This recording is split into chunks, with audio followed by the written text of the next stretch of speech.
Hai, selamat pagi Sobat Kemhan. Bagaimana kabarnya hari ini? Di hari yang begitu cerah, semoga selalu sehat dan tetap semangat. Senang sekali saya Suara Madina kembali hadir menjumpai Anda dalam Defense Advocate. Dan kali ini tentunya kita akan selalu menghadirkan narasumber yang berkompeten di bidangnya. Seperti biasa, official podcast dari Kementerian Pertahanan Republik Indonesia akan memberikan berbagai tema selama 30 menit ke depan. Dan kali ini langsung saja yuk kita akan berkenalan bersama dengan narasumber yang sudah hadir menyempatkan waktunya di kala kesibukannya. Pasti dong. Sudah ada Kepala Pusat Rehabilitasi Kementerian Pertahanan Republik Indonesia yaitu Brigjen TNI Dr. Daniel Lumadio Warto Adi spesialis radiologi. Selamat pagi. Bagaimana kabarnya Dr. Daniel hari ini? Selamat pagi Mbak Dina, sehat, salam sejahtera. Sehat, salam sejahtera. Silakan menyapa dulu kepada Sobat Kemhan nih, Sobat Dokter. Kemhan, selamat pagi, salam sejahtera bagi kita semua, tetap semangat. Terima Oke, kasih. nah ini kalau ngomong-ngomong kita tentang tema yang begitu menarik hari ini, membahas Siap. tentang pusat rehabilitasi yang dihadirkan di Kementerian Pertahanan Republik Indonesia. Kalau membahas usianya ini sudah mencapai usia ke-54 dengan berbagai amanah, dedikasi yang tinggi, Betul. ternyata pusat rehabilitasi bisa berjalan dengan baik, tentunya untuk memberikan pelayanan bagi penyandang disabilitas, personil TNI dan juga PNS Kementerian Pertahanan Republik Indonesia. Sebelum kita membahas lebih rinci nih, Dr. Daniel, terkait dengan pusat rehabilitasi yang ada di Rumah Sakit Suyoto ya, mungkin ini belum banyak orang tahu gitu. Ya. Ternyata ada pusat rehabilitasi yang dihadirkan ya oleh Kemhan. Tapi sebelum itu, saya mau ngobrol-ngobrol dulu nih bersama dengan Dr. Daniel. Mungkin tugasnya selama bekerja untuk Kementerian Pertahanan seperti apa? Silakan, Dokter. Baik, pusat rehabilitasi Kemhan ini itu tahun ini tanggal 6 Juli kemarin sudah berusia 54 tahun. Nah, pelayanan kita terutama pada saat ini adalah untuk melayani para penyandang disabel TNI dan PNS Kemhan. Programnya berupa rehabilitasi vokasional. Rehabilitasi vokasional yang di sini ada yang terpadu maupun yang di kelas jauh. 2 tahun yang lalu masih ada 3 akselerasi, namun dianggap kurang mengikuti perkembangan, kita tutup. Kita fokus pada 2 hal tersebut, rehabilitasi terpadu dan kelas jauh. Terpadu dalam hal ini ada 3 komponen dan 1 pendukung. Komponen itu merupakan rehabilitasi vokasional sendiri. Vokasional itu melibatkan mereka diberikan keterampilan. Rekan-rekan kita yang disabel kita berikan keterampilan, ada 15 jurusan. Ada komputer, teknik komputer atau operator komputer, ada massas, ada tata boga, ada pertukangan kayu, ada pengelasan, ada teknik mesin, mesinnya ada otomotif mobil maupun otomotif motor, dan juga ada AC dan beberapa yang lainnya. Di samping itu mereka juga dilayani untuk dalam bidang rehabilitasi mediknya. Ketika mereka datang, bukan dalam bentuk yang sehat semuanya. Ada yang dalam mereka kelemahan ototnya, pun ada yang masalah jauh sekali, mereka sakit ataupun pasca operasi belum mencapai kesembuhan yang baik. Nah, di situ selama 4,5 bulan waktunya, kita berusaha mencapai mereka kita layani bareng-bareng dengan mediknya. Pun ada bidang sosialnya. Bidang sosialnya apa? Mereka secara psikologi sosial kita harapkan. Tentara itu awalnya kan datang sehat.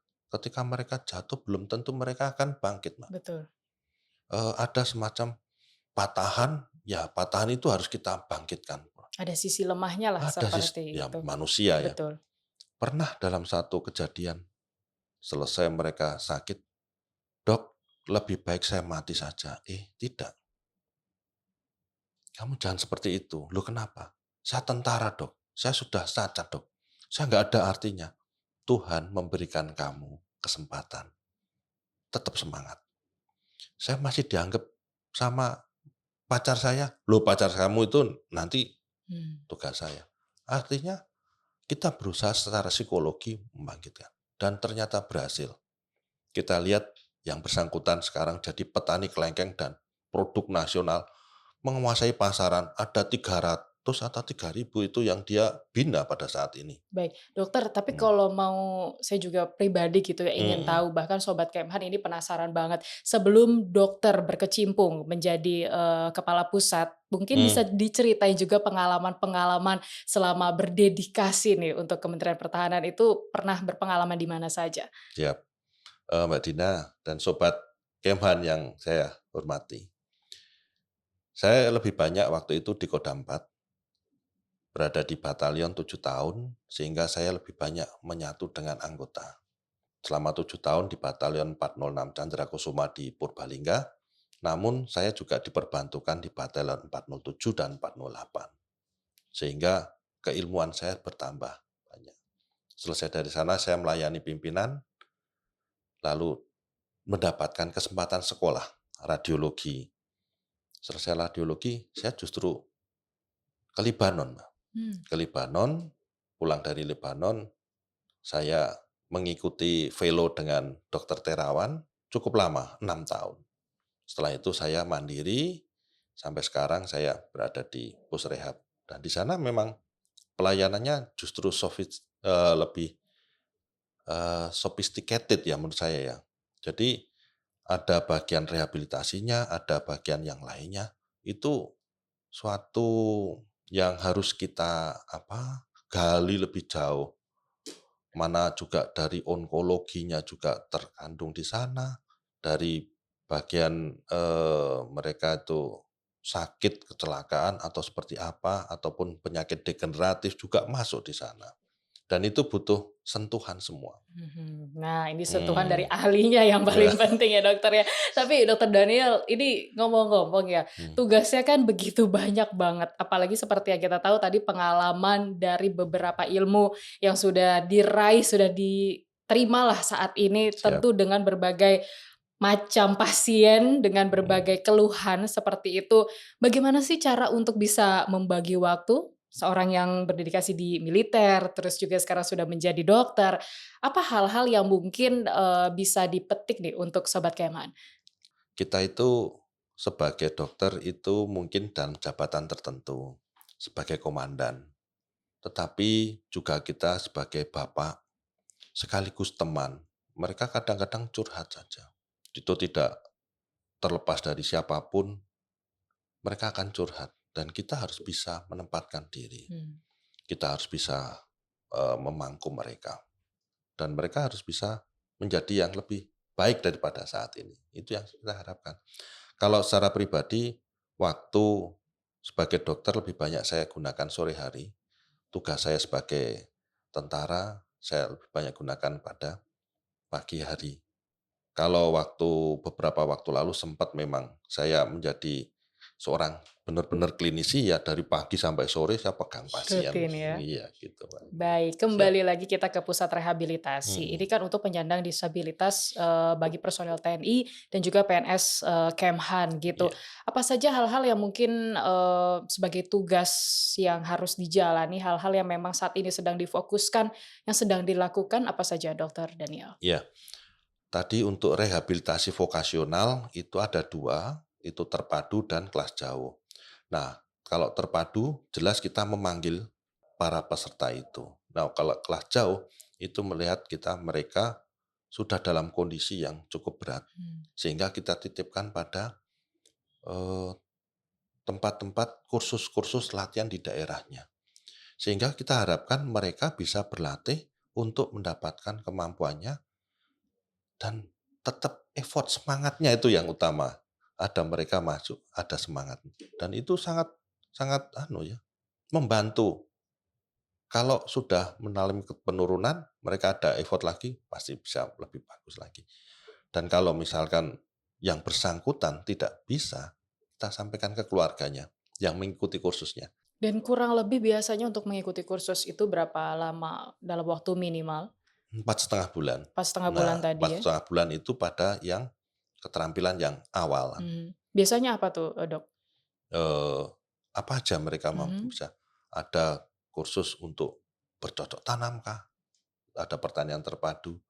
Jadi setidaknya walaupun mereka merasa raga ini tidak mampu lagi nih untuk melakukan pekerjaan seperti biasanya, mereka punya Iya, kegiatan ya betul yang sekali. memang bisa dilakukan di Iya, pusat rehabilitasi ini. mmm, Lalu, Dokter Daniel, ini ada yang menarik yaitu program mmm, layanan baru rehabilitasi medik paripurna atau disebut dengan, RTC ya, Return to Combat, karena program baru ini mungkin belum banyak yang memahami. ya, Apa sih iya, sebenarnya yang ditujukan untuk program mmm. ini? Tadi ada satu vokasional terpadu, Mhm. yang terbaru adalah Return to Combat RTC ini. RTC kita harus bisa membuka diri pada rekan-rekan yang mengalami cedera ringan, namun dengan kemungkinan menjadi berat, Mmm. ataupun ringan dan mereka tidak mendapatkan pelatihan ulangan untuk memperkuatnya. Ataupun mereka yang secara psikologi sebetulnya masih mampu bisa, kita akan pompa di sana. Nah, banyak sekali macamnya di sana, ada mungkin kelemahan tertentu akibat dari latihan atau akibat dari penugasan. Penugasan mungkin kita ke daerah tertentu ataupun dalam perjalanan menuju tempat tugas, itu kan kita tidak tahu, kemungkinan besar ada sesuatu yang bisa terjadi. Mhm. Nah, ini kita kembalikan, kita latih otot-otot mereka dengan keilmuan yang kita punya, sekaligus dengan peralatan yang cukup mutakhir, di samping itu didukung oleh program diagnostik atau pemeriksaan kesehatan yang cukup canggih yang kita sudah punya, baik dari MRI, CT scan, ataupun alat-alat mudah yang lainnya ada, EMG, EEG, kita sudah tersedia pun juga dengan tenaga ahlinya, pasti itu Oke. yang kita harus punya. Perbedaan dari RTC dengan RTD ya? Kalau tidak salah ada juga ya, Dok, ya? Betul, Nah itu return to bedanya duty. heeh. Kalau return to duty itu mereka itu dengan kelemahan yang cukup lebih berat daripada RTC. Mmm. RTC itu dalam arti kata kategori satu saja, sedangkan RTD sudah bisa kategori 2 dan 3. Nah ini berarti memang dilihat juga ya dari Betul, tingkat, iya, ibaratnya lukanya ya gitu ya, bahasanya gimana tuh, Dok? betul, iya. Dan untuk RTC saat ini masih hanya khusus untuk anggota militer. Oke, Sedangkan RTD tadi itu sudah militer dan PNS. Namun kita tidak kepingin berhenti di situ, betul. karena kita harus bisa melayani yang lebih banyak lagi, karena tuntutan pada saat ini mungkin saudara-saudara kita yang sipil, nanti kita berusaha mewadahinya untuk bisa bisa kita latih di situ. Hubungan ini sudah kita lakukan juga dengan Kementerian Sosial, Mbak, dan juga kita juga menitipkan para siswa yang RTD tadi Mhm. sebagian di Solo dengan Kementerian Sosial. Sehingga jalinan kerjasama itu sudah ada, kita akan tingkatkan lebih tinggi lagi gitu. Baik, yang penting adalah punya semangat baru lagi ya, Betul, untuk para iya, pasien yang mhm, ibaratnya masih terus yakin kalau kita ini harus sehat, seperti itu dokter. iya, Dokter, ini tentu terkait dengan peningkatan kualitas SDM yang memang sudah diberikan juga oleh Pusrehab ini, ketika prajurit dan TNI, PNS direhabilitasi, apa saja upaya untuk meningkatkan SDM ini? pengintaan SDM mereka, instruktur-instruktur kita sekolahkan ulang. Mhm. Itu mereka yang langsung involve ke peserta, sedangkan tim pendukungnya kita juga harus meningkatkannya. Sebagai contoh, untuk para perawat ataupun para fisioterapis, ortotis protesis, mereka kita sekolahkan, kita tingkatkan. Belajarnya seperti apa? Karena sebagai contoh, untuk tangan palsu misalkan, kita sudah berusaha mengikat kerjasama dengan Undip. Mmm. Kebetulan Profesor Agung, teman saya SMA, sekarang jadi dekan sana. Itu ada robotik, kita sudah cobakan. Kita memang masih terbeban masalah dana, Mhm. namun kalau itu kita bisa tingkatkan, dana itu bukan suatu yang menjadi hambatan. Kita harus effort dulu gitu. Eee, sudah dicobakan pada seorang perwira, dia putus tangannya dan sekarang sudah digantikan dan itu bisa kita kerjakan. Seperti aktif kembali gitu Iya, ya, Dok, ya? meskipun dalam bentuk baru ada 8 gerakan yang bisa Mhm. kita pakai, namun sudah cukup membantu. Ini ini suatu terobosan yang signifikan dan kita akan kejar ke sana dengan ilmu dan teknologinya. Bukan hanya dalam bentuk prostesis tadi, kita juga melatih mereka. Alat-alat kita perbarui, Mbak, untuk melatih tangan seperti apa, kasarnya seperti nge-gym itu, Hmm. tetapi nge-gym-nya dengan terukur, dengan diukur oleh, parameter kekuatan sekian computerized. Nah itu kalau Hmm. untuk, meng-create katakanlah tangan palsu atau kaki palsu, itu ada kerjasamanya juga nggak sih, Dok? Iya, selama ini kita sendiri. Mmm. Nah, kita harus maju, kita harus Karena membuka teknologinya diri. juga harus canggih kan, itu nggak Kita membuka sembarangan diri gitu. ya. Ada beberapa klinik, "Ayo Dokter Daniel," ya bisa Mhm. kerja. Apalagi dengan model yang baru ada stem cell. Kita harus berpikir juga bisa ke depan nggak seperti itu. Karena ada beberapa penemuan dia dengan kecelakaan, ada kelainan di tulang punggungnya di mana tergencet sehingga dia lumpuh. Mmm. Nah, ini sudah ada perbaikan dengan beberapa stem cell dan itu dengan stem cell kita harus maju lagi. Pusrehab ini kan, dokter berada di Rumah Sakit, Suyoto gitu ya, yang Iya, lokasinya di Bintaro, Jakarta Selatan. Bintaro, Mbak. Oh ya, Bintaro, Jakarta Hmm, Selatan. Nah, ini biasanya tentu ada kontribusi juga dong pastinya ya dari hmm. rumah sakit. Apa saja yang, juga ikut menganulir atau ikut bekerja sama untuk demi kebaikan pusat rehabilitasi Kemhan ini? Iya. Rumah Sakit Dr. Suyoto itu pendukung Pusrehab, Mhm. di mana tadi para peserta yang datang, kita ada kelainan apa-apa, mungkin harus dioperasi kah ulang, kita kerjakan di sana. Pun sebagai pelayan untuk bidang kesehatannya, Oke. seperti pada saat ini COVID nih. Mhm. Kita ngecek mereka periodik yang datang ke situ kita lakukan swab antigen, kita lakukan. Sehingga para peserta yang tadi sudah disable, justru ketika datang di Pusrehab tidak menjadi sakit, tetap Mmm. sehat. Mhm. Pun dalam segi makanan, kita perhatikan, kita datangkan ahli gizinya untuk mengecek makanannya cukup nggak? Dengan sekian kalori, seperti apa. Kalau mereka ada yang sakit misalkan DM, itu kita kontribusikan, "Oh, kamu makannya dengan model ini." Tersendiri, Mbak. Oh, ternyata makannya juga harus Iya, diperhatikan loh ya, sampai detik nggak itu. boleh sembarangan juga. Iya. Bahkan misalkan dia harus mandi, menurut saya proses Mhm. kamar mandi itu harus seperti ini, ada handrail-nya, tidak boleh slippery seperti Betul. itu. Itu yang kita kerjakan. Naik turun tangganya seperti apa. Bahkan untuk rumah sakitnya kami nanti akan menyiapkan mungkin ada semacam kursi roda yang bisa naik sendiri seperti di tangga, itu Mmm. harus kita kerjakan. Biar lebih mudah juga Mudah ya. untuk mereka, mobility-nya mereka seperti itu. Baik. Dokter Mhm, Daniel, ini memang kita kan, sempat, memiliki kasus tinggi ya COVID-19 2 tahun belakangan iya, kemarin. Nah, bagaimana apakah ada perbedaan gitu antara di sebelum COVID-19 terus juga sekarang, masih masa pandemi lah kita bisa mhm, sebut seperti itu. Adakah perbedaan seperti pelayanan hmm. untuk para disabilitas ini? Pelayanan tetap jalan, Mbak. Mhm. Nah, ini agak terganggu, namun kita sudah menyiapkan, plotting tempatnya terkait dengan pembangunan rumah sakit. Iya.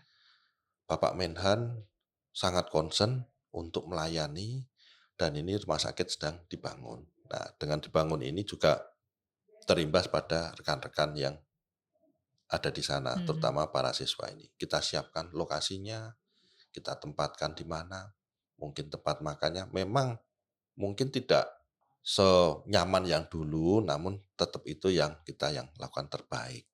Rumah sakitnya nanti akan lebih banyak mendukung juga untuk pelayanan masyarakat sekitar. Oke. Rumah sakit bukan hanya untuk para penyandang disabel itu, apalagi terkait COVID kemarin. Kita sempat membuka Pelayanan ya? pelayanan itu sampai kita melayani 300 lebih pasien.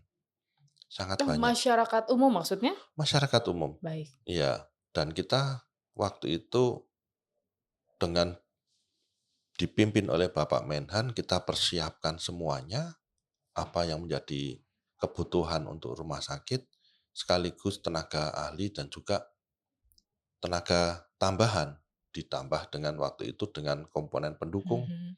itu para perawat, ada dokter, itu saling menyatu. Baik, berarti bisa dikatakan Rumah Sakit Suyoto, Kemhan RI ini juga menyediakan pelayanan untuk, pasien-pasien Covid ya? Kalau Sampai sekarang kemarin masih sempat ada. oh sampai sekarang juga Iya, masih masih ada. Dan ada. kalau untuk rehabilitasinya ini juga bolehkah masyarakat, umum ingin katakanlah menerima Ya, pelayanan juga gitu, Dok? justru paling banyak masyarakat umum sekitar ada, Dok. Oke. Mbak, nantinya kami berharap bisa membangun ulang, nanti mungkin ada mobil kecil yang Mhm. bisa jemput mungkin para disable dengan menggunakan mobil yang kecil itu misalkan Luxio, kan kecil.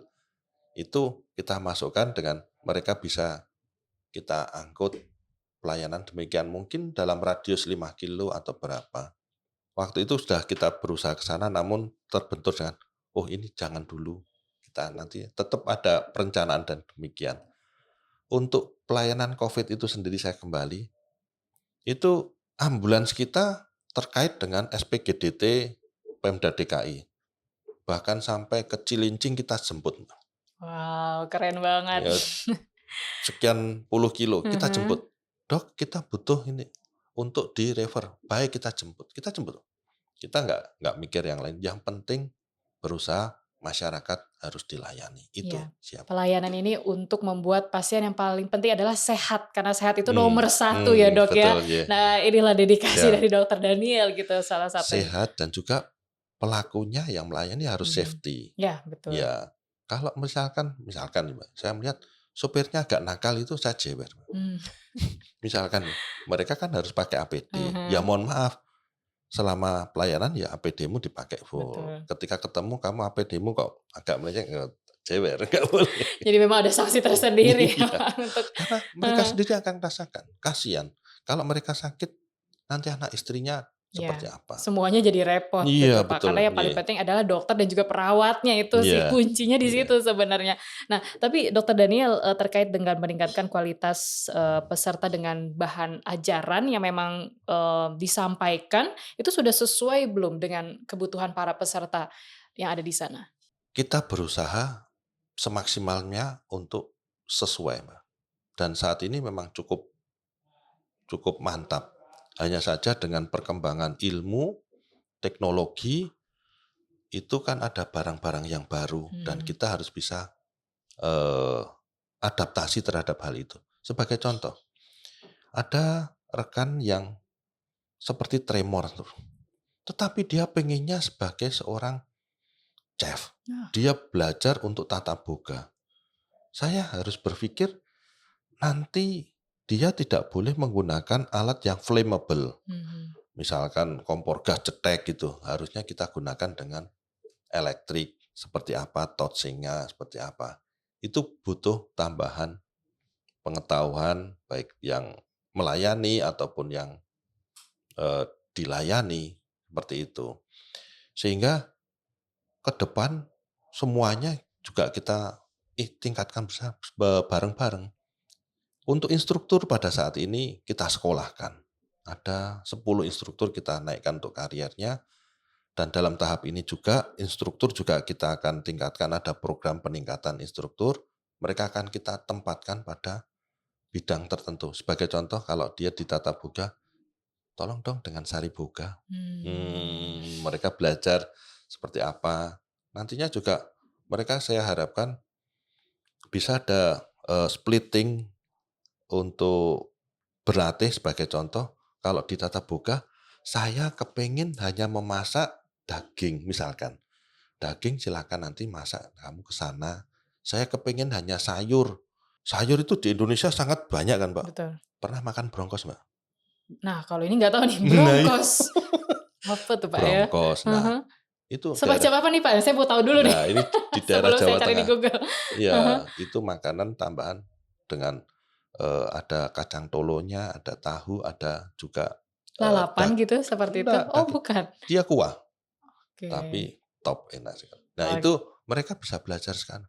Ada juga sayur, sayur namanya sayur sayur boros, Mbak. mhm, Sayur boros itu bahannya ada tambahan daun kedondong, ada potongan kecil-kecil dari kelapa setengah, ya masih setengah tua itu, medium, terus, mirinya gelondongan, bawang merahnya gelondongan, bawang putih gelondongan, cemplung-cemplung, itu boros, males katanya.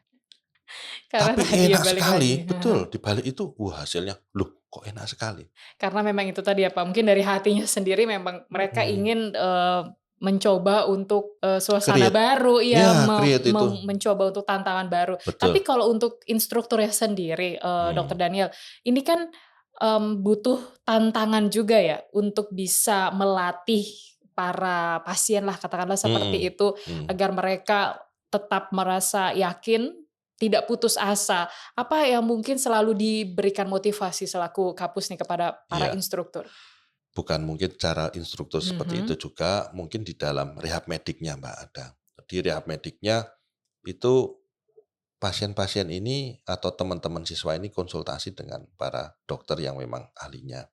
Lalu kita tambahkan tadi fisioterapisnya, ada fisioterapi wicara, ada tambahan yang lain. Sebagai contoh untuk terapi wicara, kemarin kita meskipun masih dalam daring, kita titipkan pada dari Amerika. Dengan Smile Train mereka belajar di sana. Kurang lebih 3 bulan mhm, untuk melatih bicara. Ini untuk siapa? Anak-anak, Mbak. Untuk masyarakat yang disable, yang bibir sumbing.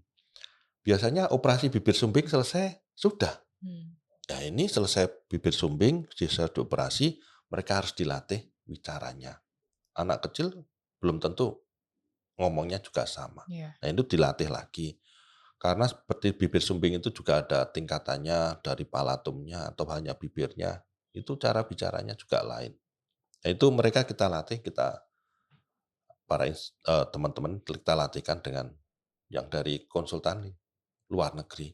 Pun kita akan mendatangkan konsultasi dari luar negeri. Kita sementara kemarin penjajakan dari Amerika untuk kita semacam studi banding gitu bukan? bukan hanya studi Mhm, banding, kita pengen, join training ya, seperti itu. kolaborasi mungkin Oh ya? ya, kita ngirimkan, dokter dari Iya, Indonesia pun mereka datanglah ke sini untuk melatih kita. saling berbagi ilmu untuk meningkatkan Iya, kualitas ya? knowledge itu Betul aja, ya. sekali, Karena kalau humanitarian itu kan tidak terbatas. iya. Tidak Dokter, terbatas politik atau apapun, betul. ya. Dokter Daniel, ini, tentu dengan berbagai tantangan, Mhm, kendala selama 54 tahun ya, mhm, sudah berjuang untuk, memberikan yang terbaik pada mhm, Pusat Rehabilitasi Kementerian Pertahanan Republik Indonesia. Apa yang menjadi harapan, Dokter Daniel agar pelayanan bisa terus berjalan dengan baik, dengan lancar, dan yang paling penting adalah, memiliki kepuasan tersendiri? ketulusan hati dalam melayani yang saya harapkan dari Mmm, rekan-rekan semua. Itu yang utama karena kita dibentuk oleh Tuhan, kita nggak tahu apa yang tetapi tuluslah untuk melayani. Bukan berarti kita lepas dari sesuatu, tidak.